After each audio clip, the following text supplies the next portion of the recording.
Bersama kita bangun infrastruktur. Cek. Oke, bismillah. Kita mulai ya teman-teman. Kita lanjut ke materi selanjutnya. Selamat sore. Assalamualaikum warahmatullahi wabarakatuh. Semoga teman-teman dalam kondisi sehat semua. Perkenalkan, nama saya Muhammad Ilham. Di BITEK sebagai VP Service and Operation di bidang engineering-nya. Oke, hari ini topiknya pembahasannya tentang migrasi ya. Topik ini di BITEK sendiri itu menjadi topik hangat yang kita bakal kejar teknologinya karena beberapa opportunity itu datang di topik ini, yaitu topik migrasi atau gimana caranya kita berpindah dan tidak exit dari VMware. Nah, beberapa poin krusialnya yang pertama tantangannya kenapa kita harus pindah karena pertama akuisisi ya. Akuisisi dari Broadcom itu sampai lisensinya 300%. Makanya beberapa distribusi OpenStack di Indonesia itu sudah masuk, contoh EasyStack, MicroStack dan lain-lain itu pakai laut yang ini ya, pakai kolam yang ini untuk berkompetisi nyari opportunity di bisnis menengah ke atas.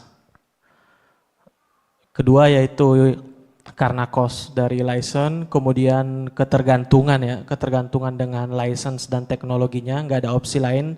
Sedangkan yang kita ketahui itu ketika kita punya infrastruktur dan perlu diaudit, salah satu poin pentingnya itu kita harus punya dua pilihan teknologi atau lebih dari dua.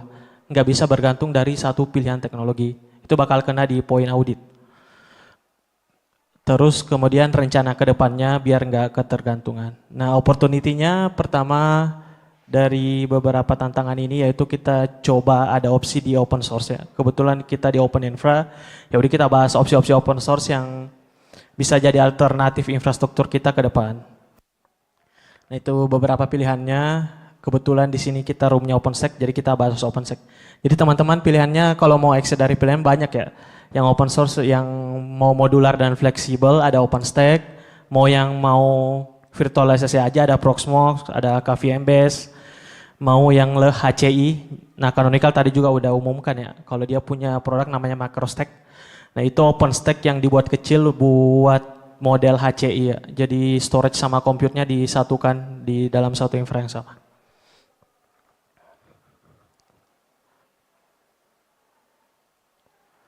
Oke, selanjutnya gimana journey-nya kita migrasi ke OpenStack. Ini journey yang umum ya, yang banyak kita bisa baca di buku ataupun di e-book ataupun di penelitian orang, yaitu pertama perencanaan, yaitu kita mapping dulu. Yang pertama network, jadi tantangannya ketika migrasi itu network ya. Sudah pasti network service-nya berubah.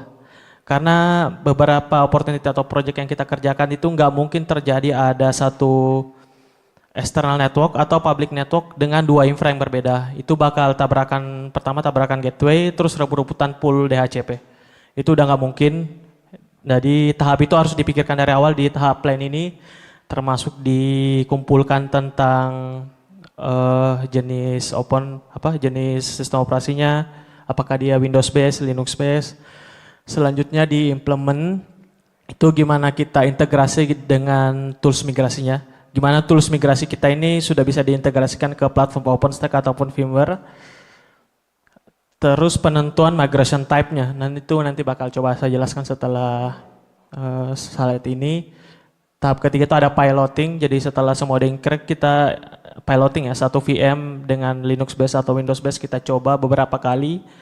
Terus kita lihat gimana behaviornya, kita catat buat jadi masukan ya, feedback untuk eksekusi di productionnya. Terus yang tahap terakhir itu scale 1 atau setelah ada satu production kita berhasil kita lanjutkan ke VM-VM production yang lain.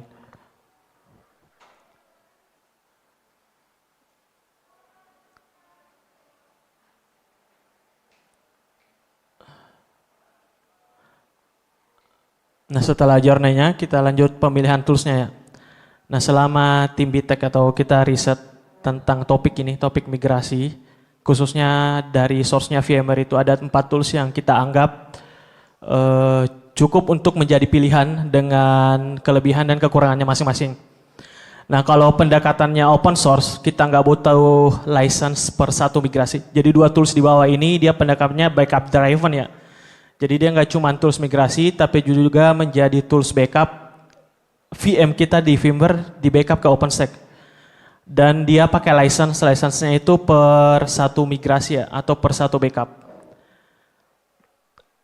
Nah, tiga di antara empat ini itu ada agentless, jadi kita nggak usah pasang agent di source VM yang bakal kita migrasi. Yang pakai agent itu ada Z converter, kemudian yang ada web base-nya itu semuanya kecuali si MigrateKit ya. Jadi MigrateKit ini projectnya Vexos untuk migrasi ya. Kalau secara workflow itu dia mirip dengan vJailbreak itu dari Cloud9. Dua ini itu open source, bisa kita gunakan migrasi dan lumayan seamless.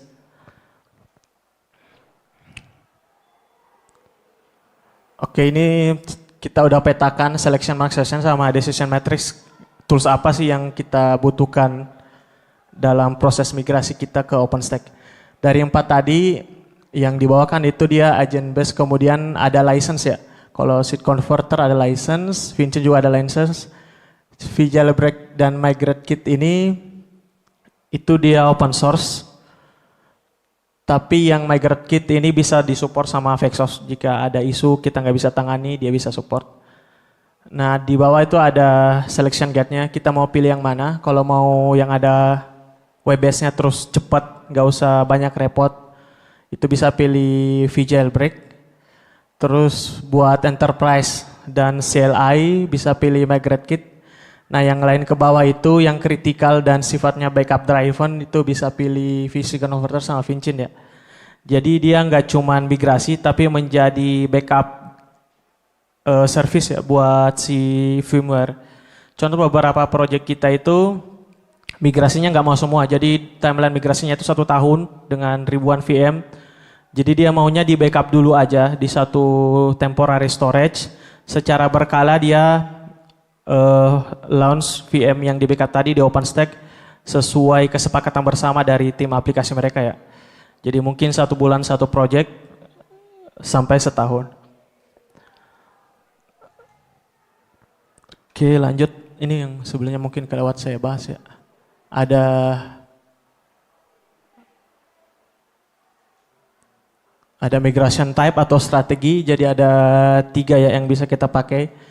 Kalau yang standar yang live and shift atau rehost ini yang ya udah kita migrasi aja tanpa peduli dia IP ataupun aplikasinya seperti apa, langsung dimigrasi aja. Yang kedua itu replatform atau rebuild. Ini nggak pakai tools migrasi yang saya bahas tadi ya, tapi pakai pendekatan CI/CD. Jadi di migrasi tipe yang kedua ini workload type-nya itu seperti Kubernetes cluster, Elasticsearch cluster. Nah itu kan kita bisa migrasi tanpa tools migrasi VM to VM. Kita bisa pakai service to service. Kita bisa jadi penengah tools, deployment tools CI/CD. Salah satunya pakai Argo. Jadi destination Argo-nya nggak ke VMware lagi tapi ke OpenStack. Jadi pindahnya itu pindah platform sekalian. Secara resiko lebih aman dibanding yang pertama ya. Karena yang pertama plug ketik plug langsung dipindahin disknya. Yang bisa jadi ada isu compatibility dan lain-lain. Kalau yang kedua ya udah replatform, Kubernetes cluster misal, contohnya kita buat di OpenStack, ya udah nanti tinggal CI/CD-nya diarahkan diubah ke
Cek, oke kita lanjut ya. Tadi sampai di migration type. Nah, yang ketiga itu ada hybrid approach. Jadi kan di tiap instansi ataupun organisasi nggak cuma punya Kubernetes, pasti masih punya legacy application ya, yang pakai VM biasa ataupun database biasa itu bisa pakai pendekatan hybrid.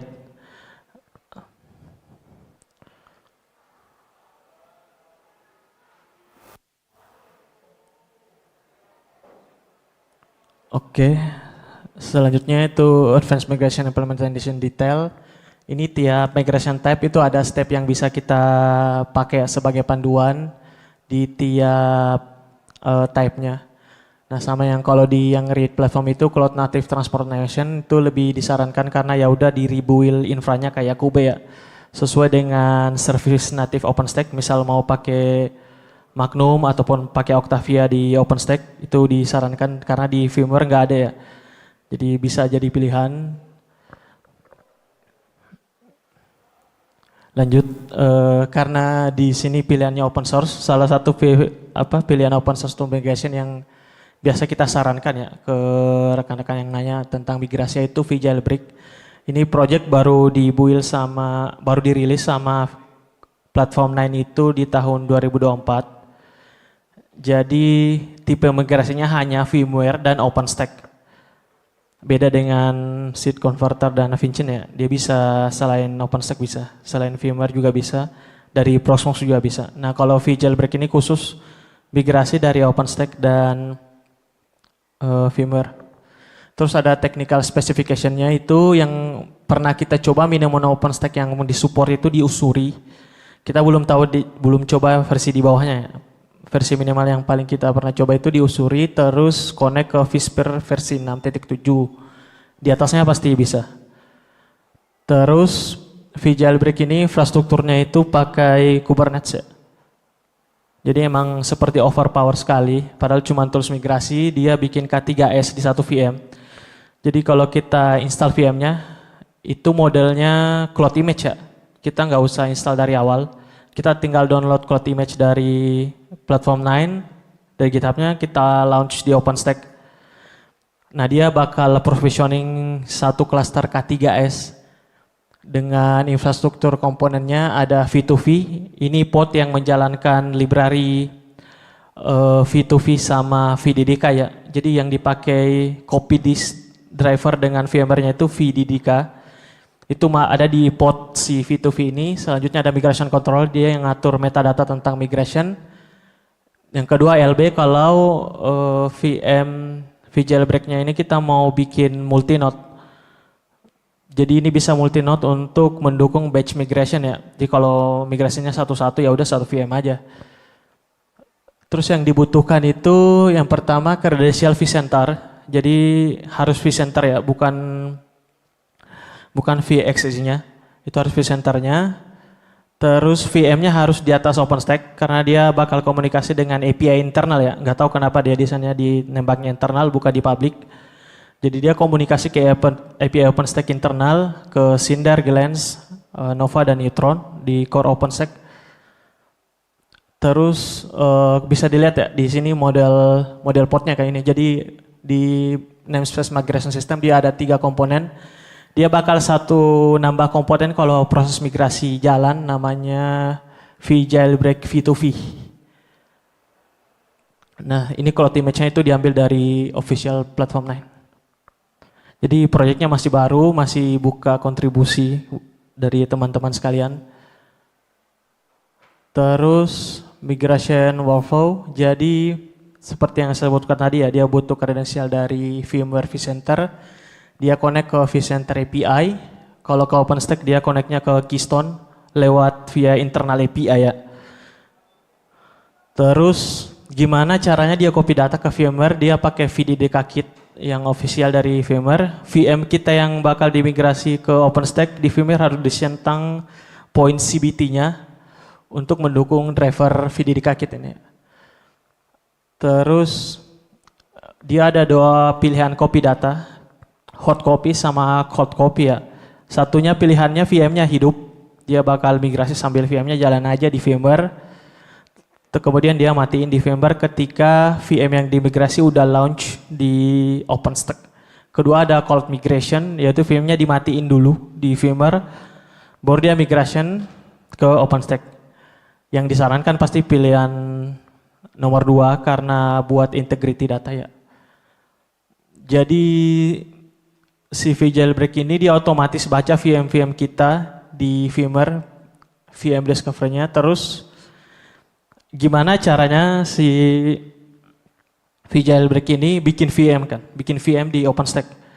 Nah pertama dia nggak pakai image, jadi data yang dia copy atau live migration itu dibuat jadi Cinder volume ya. Cinder volumenya di attach ke VM vJailbreak dengan spesifikasi sama dengan apa VM yang dimigrasi di VMware. Misal di VMware-nya 100 GB, dia bakal snapshot VM itu di VMware, kemudian snapshotnya di live copy ke OpenStack. Nah, pas live copy dia juga bikin OpenStack volume seukuran yang sama. Terus bagaimana dengan pendekatan flavor? Gimana keepernya, gimana neutronnya, gimana security groupnya?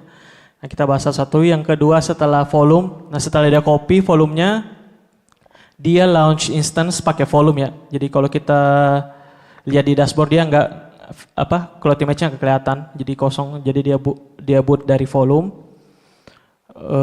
Yang kedua flavor dia bakal samakan dengan flavor yang sebelumnya. Misal contohnya di VMware itu vCPU-nya 2, memorinya 4, dia bakal bikin flavor sendiri kalau kita nggak klik. Jadi di form aplikasinya itu bisa pilih assign flavor. Jadi sekalian recess, ada opsi sekalian recess. Misal kita nggak pilih, nggak assign flavornya, dia bakal bikin flavor otomatis di OpenStack. Tapi random namanya. Kedua keeper, gimana keeper OpenStack berkomunikasi dengan instance yang setelah dimigrasi. Nah fitur ini belum ada. Jadi di projectnya ini masih open ya tiketnya untuk fitur keeper dan security group.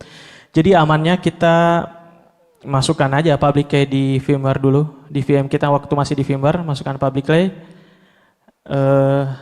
Ya udah migrasi. Kalau security mungkin bisa manual ya, setelah VM-nya dimigrasi bisa nyala, ya udah kita attach manual security group. Itu mungkin kekurangannya.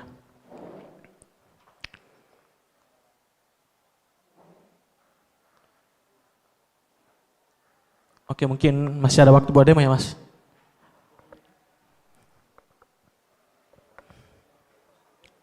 Ini saya coba demo ya.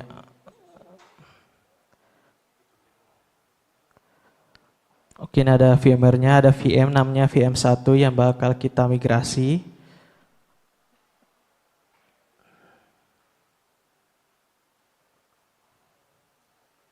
Nah ini OpenStack-nya. OpenStack-nya versi Caracal. Di deploy pakai Kola Ansible. Nah ini VM vJailbreak yang kita sebut tadi. Dia pakai image sendiri ya. Yang kita pakai sekarang itu versi 01.10. Jadi kita tinggal bikin instance pakai image yang kita download dari platform lain. Ya udah terus dibuka webnya. Nah isiannya kayak gini. Dia cuma ada 3 port ya. Terus dia klaim ada Grafana ya di portnya. Pas saya buka itu masih Grafana standar Kubernetes ya. Dia belum sediakan dashboard yang memang khusus untuk pantau proses live copy-nya. Oke, ini coba kita demo. Jadi ini endpoint-nya si vJailbreak.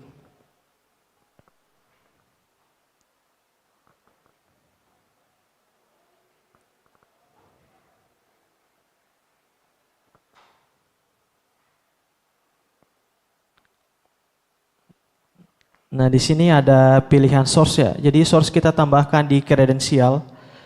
Jadi ada 2 kredensial yang kita tambahkan, yaitu source sama destination-nya. Ya udah VMware itu kredensial vCenter-nya ya. Pastikan vCenter-nya bisa diakses dari IP vJailbreak. Kemudian OpenStack kredensial tinggal upload OpenRC-nya ya. Termasuk misal mau dilimit di project tertentu, ya udah bikin OpenRC yang khusus project tertentu dan user tertentu.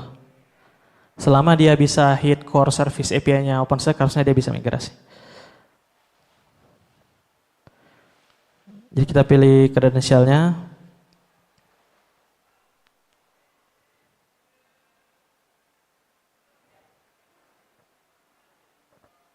Bentar.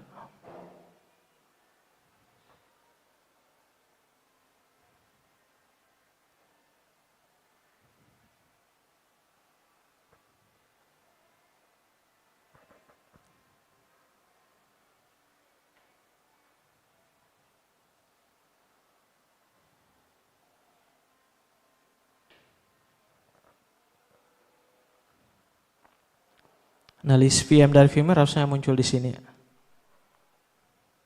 Apa yang muncul?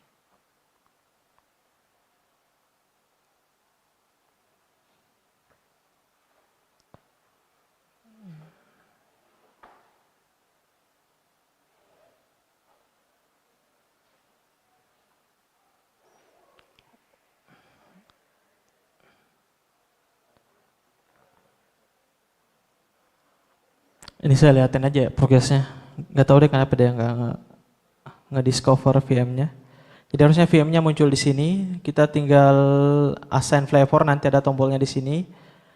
Pilih network, terus ini tadi copy methodnya mau yang hot atau cold. Terus tinggal start migration. Nah, apa yang dilakukan si vJailbreak ketika proses migrasi ini? Yang pertama dia ambil metadata dari VMware, terus nge-copy live pakai VDDK kit ya. Kalau kita lihat log di portnya, dia bakal copy. Terus dia bakal nembak OpenStack API buat bikin VM. Ini kalau sukses kayak gini, nah ini yang saya sebut tadi tambahan satu port yang bakal jalan ketika proses migrasinya jalan. Jadi kalau kita mau jalankan batch migration atau migrasi misal 100 VM sekaligus, dibikin otomatis sama si vJailbreak ya. Jadi dia bakal launch instant terus menerus. Jadi bakal auto scaling K3S-nya ya, sesuai dengan workload yang dia kerjakan.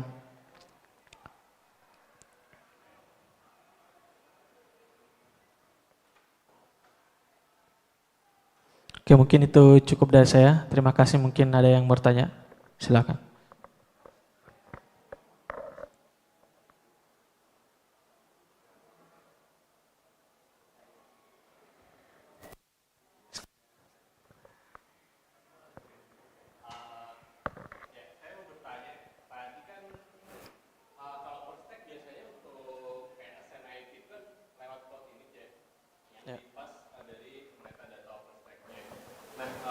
Kalau VMware kita tidak ada cloud init-nya, itu proses ketika proses migrasi dan launch instance di OpenStack itu untuk assign network segala macam itu gimana?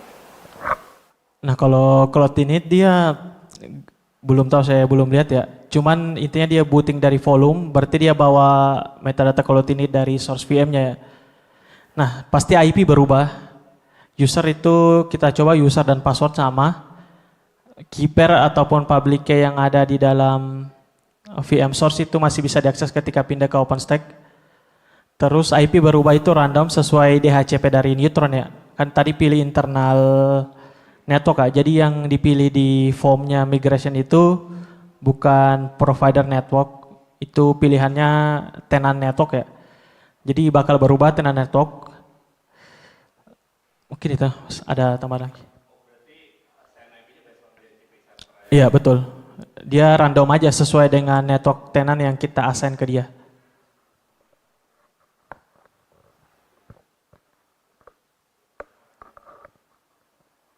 Oke, pertanyaan lagi.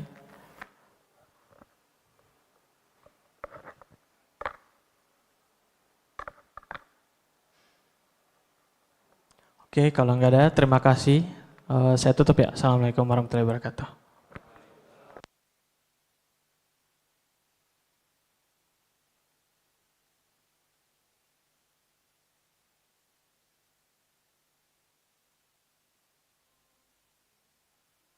Terbuka, Open Infra untuk semua.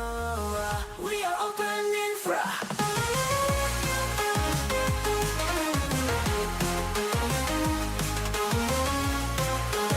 We are Open Infra.